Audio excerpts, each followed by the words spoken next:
L'honorable Moïse Katumbi Tchapoué a consacré 2 heures pleines de son précieux agenda pour prêcher au cadre de la GECAMIN l'amour du prochain et le combat qu'ils devront désormais mener contre les démons du tribalisme. Démons qui semblent s'installer au cœur de l'entreprise la plus importante de la province et dont elle doit s'amender pour atteindre de nouvelles perspectives de production et de croissance. C'est avec un ton paternel que le gouverneur s'adressera à ses hôtes. Parce que la production de la GECAMIN venait de baisser sensiblement. Malgré les investissements, si vous regardez au niveau de Chitourou, la production n'avance pas, il y a beaucoup de pertes. Quel est le problème aujourd'hui? Pourquoi la GECAMIN ne produit pas comme dans le temps? Il n'y a plus l'amour du prochain. S'il y a le tribalisme dans ce pays, nous ne pouvons pas avancer. Et moi, je crois qu'il faudrait essayer d'encourager le comité de gestion, comme vous nous avez toujours encouragé.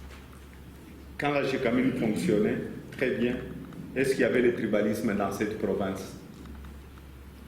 Je vous pose la question. Est-ce qu'on se posait la question de savoir, dans cette maison, il y a un Mouloubakat, il y a un Moubemba, il y a un Kassayan, il y a quelqu'un du Bandung? Non. Aujourd'hui, nous sommes en train de regarder ça parce que la GECAMIN, ça ne va pas, la production ne marche pas. Et je crois pour augmenter la production, d'abord, nous devons travailler main dans la main. L'amour du prochain, l'amour du prochain. Les histoires de dire tel est doux, vous savez tout ça. Moi, je crois que ce qui est important pour nous, c'est de voir comment relancer cette production. Et surtout, appuyer votre comité de gestion. Votre tour viendra. Je me rappelle très bien, M. Kabondo était directeur financier de la GECAMIN. On m'appelait de temps en temps pour que je donne la farine à crédit. On me demandait de temps en temps pour que je donne le charbon, j'étais en Zambie, à crédit pour la production. Même à l'époque du fait qui tend, c'était des prêts. J'arrivais parfois à 24-25 millions de dollars que j'ai donnés à la GECAMIN comme prêt. Kabondo est là, qui était directeur financier. Moi, je crois, si je vous ai appelé, c'est pour un conseil. Ils tombent contre les tribalismes. Ne cherchons pas à savoir Moïse Katumbi vient d'où. Moïse Katumbi est quoi? Les Congolais. Si les établissements KTB ont existé, c'est parce que la GECAMIN a existé. Nous sommes un produit de la GECAMIN. Et quand vous êtes arrivé à produire le 400 000 tonnes, c'est parce qu'il n'y avait pas le tribalisme. Je vais vous donner un exemple. Parce que, vous savez, il faut bien garder les archives. J'ai un contrat de transport ici. J'ai des contrats de transport depuis les années 88-86. Ça, c'est un contrat de transport de la GECAMIN. Si le tribalisme existait, le minimum qu'on transportait par mois, les établissements à KTB, c'est un minimum de 50 000 tonnes par an. Ça, c'est une société qui transportait. Donc, il y a 2 mois où on transportait 80 000 tonnes de cuivre par an. C'est une société. Il y avait Sabot, il y avait Merzario à cette époque-là. Parce que les gens croient que la famille KTB est entrée dans le transport après. On était dans le transport depuis les années 86. Ça fait plus ou moins 30 ans aujourd'hui. Pourquoi j'ai amené ça?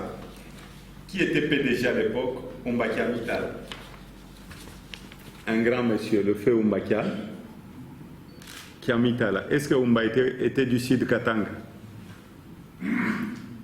Est-ce que Umba, M. Kabondo, Umba était du sud Katanga? Monsieur Umba était du nord Katanga, mais c'était un grand monsieur. Il ne voyait pas lui-même qu'il était du Nord Katanga. Il savait qu'il était à l'époque Zaïrois. Parce qu'on était des Zaïrois à l'époque. Il savait qu'il était Zaïrois. Mais Oumba, s'il était en train de réfléchir comme nous aujourd'hui, Oumba Kiamitala, dire ah, je ne suis pas Moubemba, est-ce que Oumba allait donner le contrat à M. Katebe? Non. Est-ce que Oumba allait donner le contrat à M. Katebe? On dit l'argent n'aime pas le bruit. Donc, même la production n'aime pas de bruit. Il les engage par la même occasion à relever un nouveau défi, celui d'atteindre aux prochaines échéances une production de 2500 tonnes de cuivre mensuel. Une mission très difficile, mais pas impossible.